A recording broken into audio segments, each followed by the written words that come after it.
سونڈی اور ٹڈا پیارے بچوں، ایک دفعہ کا ذکر ہے کہ ایک گھنے جنگل میں ایک سیب کا درخت تھا۔ اس میں ایک سونڈی رہتی تھی جو کہ بہت زیادہ بھوکی تھی۔ اچانک وہ خوش ہو گئی کیونکہ اس نے ایک سیب دیکھ لیا تھا۔ وہ سوچ رہی تھی اب تو میرا کام ہو گیا۔ وہ جلدی جلدی اس سیب کے پاس گئی اور اس میں ایک چھید کر کے اس کے اندر جانے لگی۔ وہ بہت خوش تھی کیونکہ اتنے دنوں بعد اس کو کچھ اچھا ملا تھا۔ وہ جلدی جلدی اس سیب کے اندر چلی گئی۔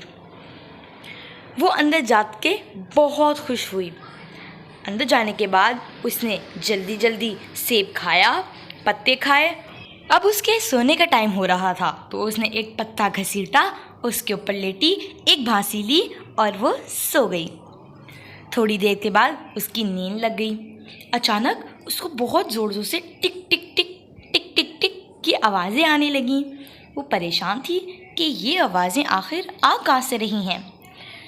وہ بہت پریشان ہو گئی تھی ان آوازوں سے کیونکہ یہ آوازیں بڑھتی جا رہی تھیں۔ اب سونڈی سے یہ آوازیں برداشت ہو ہی نہیں رہی تھیں۔ اس نے سوچا کیوں نہ میں باہر جا کے دیکھوں کہ آخر یہ ماجرا کیا ہے۔ اس نے سیب کے اندر سے جھانک کر دیکھا۔ وہ ادھر ادھر دیکھ رہی تھی۔ اس نے دیکھا کہ باقی سونڈیاں بھی اپنے سیب سے نکلی ہیں اور یہ آواز سن رہی ہیں۔ انہوں نے بہت غور سے دیکھا تو نیچے ٹڈے سو رہے تھے۔ اب ان کو سمجھ آیا کہ آخر اب یہ ماجرا سمجھ آ گیا تھا ان کو۔ وہ بہت حیران ہوئے کیونکہ یہ آوازیں تو ان کو سونے ہی نہیں دے رہی تھیں۔ اب سونڈی پریشان ہو گئی ان ٹڈوں کی آوازوں سے اور ٹڈے مزے سے سو رہے تھے۔ خیر اب سونڈی واپس آئی اپنے سیب میں اور سونے کی کوشش کرنے لگی، لیکن نہیں، اس کو نیند آ ہی نہیں رہی تھی۔ اس نے سوچا کیوں نہ میں یہ سیب ہی چھوڑ دوں، شاید یہ سیب چھوڑنے کے بعد کسی اور سیب میں جاؤں گی تو وہاں آواز نہیں آئے گی۔ اب وہ دوسرا سیب تلاش کرنے لگی تو اس کو مل بھی گیا۔ وہ بہت خوش ہوئی۔ وہ جلدی جلدی رینگتے رینگتے درخت کی شاخوں سے ہوتی ہوئی اس سیب کے پاس پہنچی اور جلدی جلدی اس سیب کے اندر چلی گئی سونے کے لیے۔ وہ اس سیب میں اس دن تو آرام سے سو گئی۔ اب دوسرا دن ہو چکا تھا۔ وہ تو بہت خوش تھی کیونکہ اب وہ سوچ رہی کہ ساری ٹینشن ختم۔ وہ مزے سے کھانا کھاتی ہے اور ایک جگہ کچرا جمع کر کے مزے سے جا کر سو جاتی ہے۔ لیکن اس کو کیا پتا تھا کہ آج بھی اس کے ساتھ وہی ہونے والا ہے۔ اچانک ٹک ٹک ٹک ٹک ٹک ٹک کی آوازیں دوبارہ آنے لگیں۔ اب وہ بہت پریشان ہو چکی تھی۔ اب تو اس سے برداشت نہیں ہوا۔ وہ جلدی جلدی اس سیب سے باہر آئی۔ اس نے دوسرے سونڈیوں کے پاس گئی اور ان سے بات چیت کرنے لگی۔ پتہ نہیں سونڈی نے ان کو کیا کہا اور وہ لوگ سونڈی کے ساتھ چلنے لگیں اور پتے توڑنے لگیں۔ اب وہ پتے توڑ رہی تھیں۔ ایک ایک سونڈی آئی، پتے توڑے، ایک ایک سونڈی آئی، پتے توڑے اور پتوں کو رول کر کے سیٹی کا شیپ دے دیا۔ انہوں نے خوشی خوشی یہ سیٹی بجائی، زور زور سے بجائی، پوم پوم۔ اس کے ساتھ دوسری سونڈیاں بھی یہ سیٹی بجا رہی تھیں۔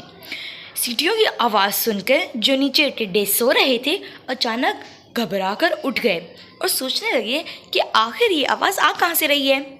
سونڈی نے کہا، ارے دیکھو، میں نے جو آئیڈیا دیا تھا نا وہ کام کر گیا۔ ہم نے سیٹی بجائی اور یہ لوگ سو کر اٹھ گئے۔ اب ہم مزے سے جا کر سوئیں گے۔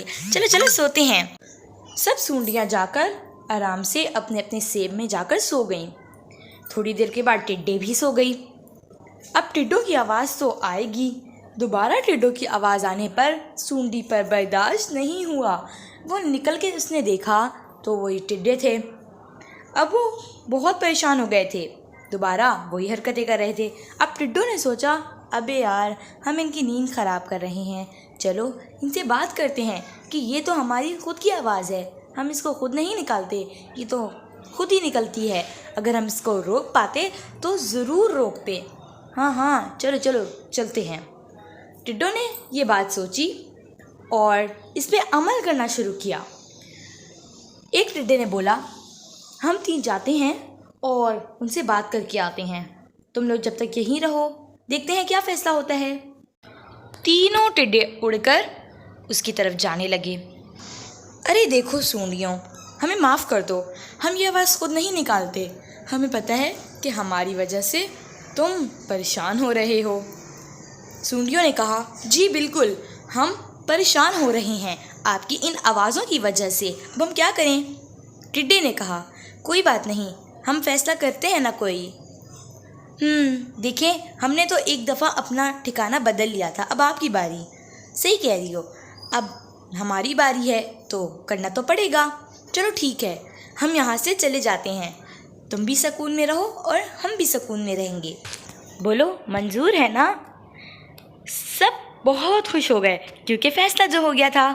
تو پیارے بچوں، سونڈی اور ٹڈے کی یہ کہانی آپ کو کیسی لگی؟